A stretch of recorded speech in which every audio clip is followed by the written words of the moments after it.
créer quelque chose que les habitants de Lunel ils peuvent s'approprier, où ils peuvent venir eux-mêmes rajouter des choses pour que ça fasse vraiment quelque chose de un peu coopératif.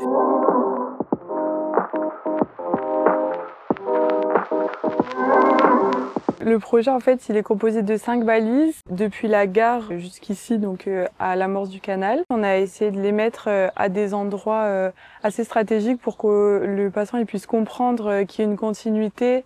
Et à chaque balise, l'intérêt c'est que ce soit voilà, soit un lieu de passage, que ça crée vraiment une transition, ou alors que ce soit un lieu d'arrêt, qu'il y ait des assises, que les passants ils puissent discuter, etc., s'asseoir. Au début, on a réfléchi dans la ville les endroits stratégiques pour vraiment amener depuis la gare un parcours jusqu'au canal.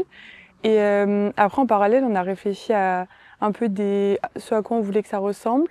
Et là, aujourd'hui, ce matin, on était à Masse Réemploi pour voir les matériaux qui étaient disponibles et ce qu'on avait envie d'utiliser ou non. L'idée de base, c'était d'amener vers le canal. On voulait comme ramener un peu l'idée du canal dans la ville pour faire comprendre ça.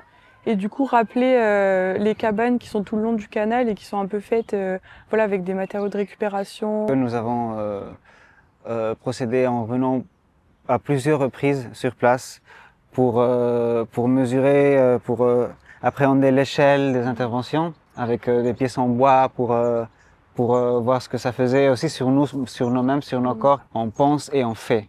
Il est orienté à construire à l'échelle 1 et que les étudiants et étudiantes, d'une part, conçoivent en faisant, mais aussi interviennent avec la matière directement. Dimanche 28 septembre, il y aura une déambulation qui ira de la gare de Lunel jusqu'à ici, jusqu'au début du canal, avec le carnet interactif de Poinreau et les actions qu'a déployées la Fondation des Amis de Jean Hugo.